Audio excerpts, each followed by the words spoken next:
I caught a kitty. So this is his last day with his cone on, and he's been such a champ.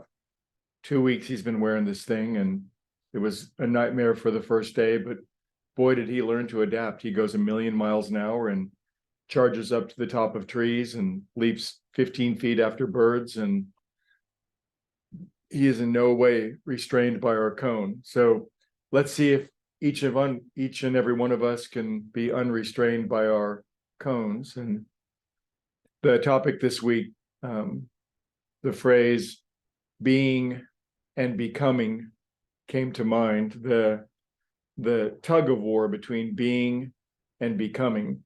It seems as though the two are happening simultaneously if we're in a good and balanced state of mind. There's a part of us, it seems, a deep drive, an instinct, an impulse to always becoming something, to be becoming something, to be advancing, to be growing, to be evolving into something new, to be gaining new skills. That really hurts Guy. He does not like the 6-minute Dharma talk. Okay. Anyway, so it seems to me like a good balance. The BBB, the balance of becoming versus being. Bye, Guy. That is the ability to enjoy being, actual being itself, the quality of being present in the moment while we're in the process, the activities of becoming the things that we want to become. On the one hand, too much of one end of the spectrum, always feeling like we need to become something, to change ourselves, to evolve or progress into something without a sense of the joy of being itself, is bereft and leaves us consistently unfulfilled. If we were to oscillate all the way to over to the other end of the spectrum and simply be perfectly complete in being all the time, then not much would get done in the world. The opening chapter or the foreword, I can't remember, of the book, The Power of Now by Eckhart Tolle, he talks about undergoing his thunderous spiritual awakening in the midst of a deep existential crisis in his life. And this radical and sudden change of perspective that gave him this delicious sense of presence was so strong that all he could do was sit on park benches for like 18 months and let this ecstasy rocket up and down his nervous system and try not to cause any trouble. But after a while, sitting on park benches, there's trash to empty and there's grandkids to buy birthday presents for, etc. So on the one hand, there's becoming, which is interesting, engaging. It can also be frustrating and aggravating.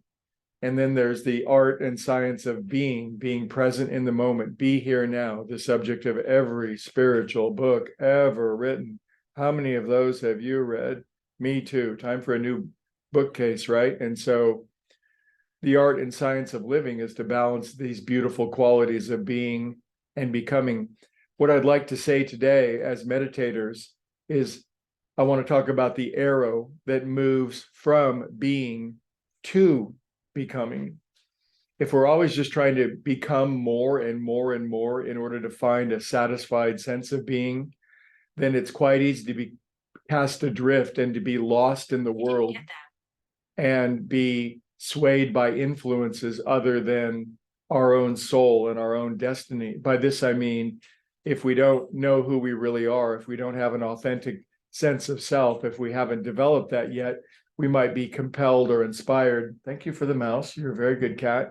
We might be inspired to follow ideas and guidance and direction, not really of our own soul. And there's not enough of that kind of becoming that can ever give us a satisfying sense of being.